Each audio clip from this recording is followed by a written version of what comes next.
Ever met someone who got funnier with age? Meet George Burns. George Burns started in showbiz at just 7 years old, singing on street corners. George Burns met Gracie Allen in 1922 in New York City. Burns and Allen weren't just a comedy team, they were a love story. Married for 38 years, they were America's sweethearts on radio, television, and film. George always said Gracie was the funny one. He just gave her the setup. While most people were settling into retirement, George Burns was just getting started. At 80, he won an Oscar for The Sunshine Boys. That's right. His first Academy Award came at an age when most actors are long forgotten. In the 1977 hit, Oh God, Burns played, Yes, God. His dry humor and calm delivery had audiences laughing and thinking.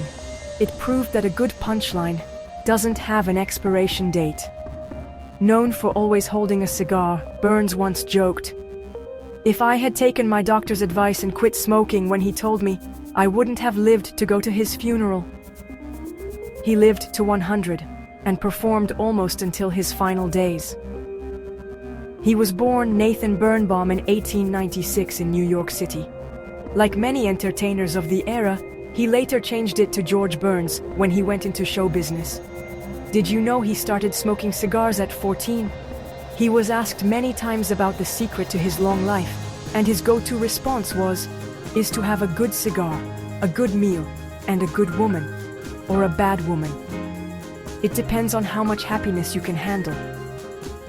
George Burns didn't just crack jokes on stage, he put plenty of them on paper too.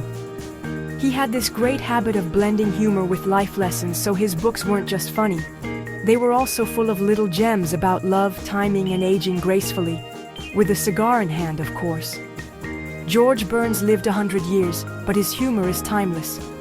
He swam, walked, and did light daily exercise, including sit-ups and push-ups, well into his later years. That routine kept him spry.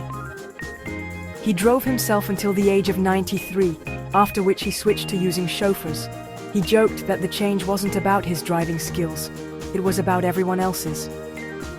George Burns passed away on March 9, 1996, at the age of 100, just 49 days after his birthday. With a twinkle in his eye and a cigar in hand, George Burns danced through a century of laughs, reminding us all that wit doesn't wrinkle.